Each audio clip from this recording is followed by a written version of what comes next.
F1 23 is all about being as fast as you can. But sometimes you just need that extra bit of help to get there, which can come in the form of driving assists. But do they really help? Or are they actually making you slower? Stick with us for the next 7 minutes to clear that question and to also learn one crucial assist you may have missed out on.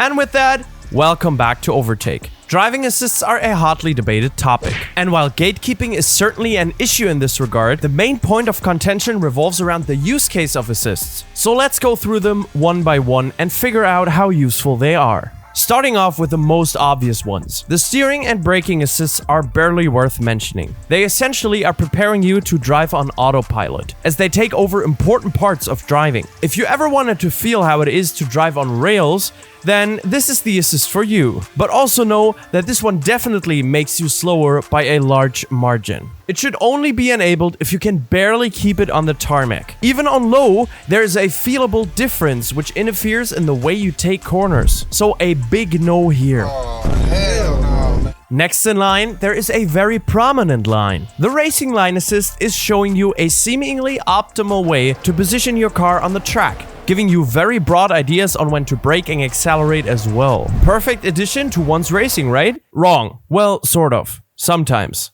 Always. Kind of. The racing line itself is cool to find spots in otherwise unknown territory. If you want to know your way around the newly introduced Las Vegas circuit, for example, then enabling the line for a few hot laps and learning may be a benefit, but not by much. It is the actual racing part that is dicey, you know. The racing line may very well be cool in solo play, but as soon as you share the track with other drivers, you won't always have the perfect racing line available. If you then are wildly inexperienced in finding your own lines or braking points, then it spells trouble for you. If you want a video about how to find those, then don't shy away from putting that down in the comments below, and we will deliver. So the racing line is not making you slower per se, but will force habits onto you, take away some of the racing skill necessary in order to get faster, and oftentimes doesn't really represent the real racing line. Doesn't sound that great, does it? It's not the end of the world to leave it enabled, but I'd highly advise you to turn it off.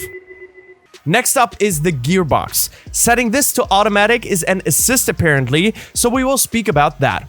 Automatic gearboxes are generally fine when it comes to driving casually in F1 games. They make driving a whole lot more carefree and can help you focus on improving other areas of your driving. But 2 points apply. If you start off by driving automatic, then transitioning away from that will be hard and tedious. But why move away then, you may ask? Because it will absolutely make you faster to go manual. The automatic gearbox is set to shift up whenever maximum rev range is reached. Sometimes you will want to find a different gear or shifting point though. Because just as with braking and steering, the computer's idea on what's good may not apply to you. My advice therefore would be to always drive manually, listen to the rev range of the engine, and find your groove from there. The two biggest assists are the anti-lock brakes and traction control. Both are integral to a street car, but prohibited in F1 cars since 2007 by regulation. Thanks to the power of technology, F1 games do give us access to this, however. So is it worth to use? TC is there to prevent excessive wheel spin coming out of a corner or slow passage. Said wheel spin can lead to complete spins and introduce you to the 3/4 pirouette.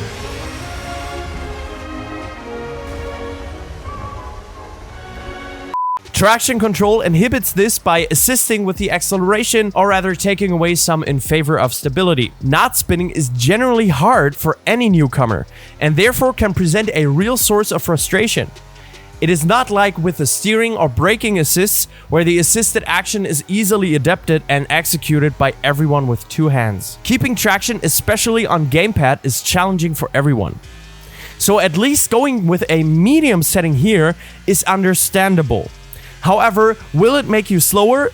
It depends. If you start being better at driving and get a feeling for the car, then TC will add a few tenths every corner almost. But if you keep getting wheel spin, then TC will be a real help to you, especially when it comes to getting consistent laps on the table. Setting this off is optimal, but having some form of help there is fine. Almost the same goes for ABS, which is similar to TC but for braking. This assist allows you to not worry about locking your wheels, for example when turning while braking. Again, optimally, you would want this turned off to save bits of time every corner. But not so seasoned drivers will be better and, more importantly, faster when leaving this enabled at first.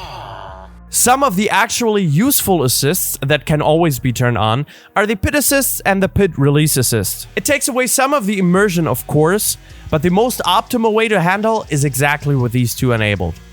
The pit assist will always prevent a penalty you would otherwise get when rocketing into the pits, while the pit release assist just helps you to get away quicker. So a good choice to keep these enabled and will make you faster by avoiding penalties left and right.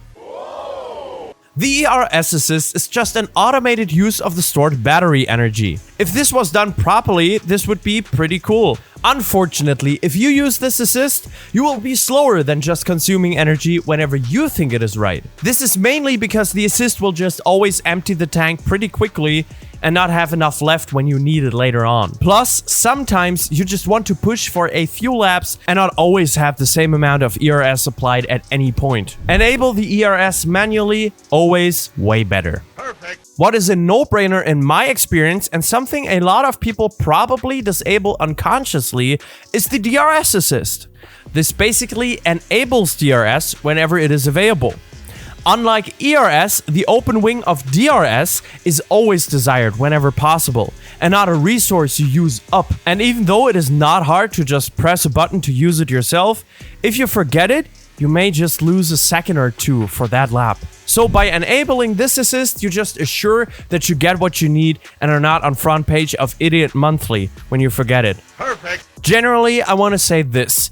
Assists can be helpful, but especially those who directly interfere with your driving will make you slower if you leave them enabled. If the alternative is a crash though, then turning them on temporarily may be okay. But your aim should always be to reduce those as much as possible over the course of the game.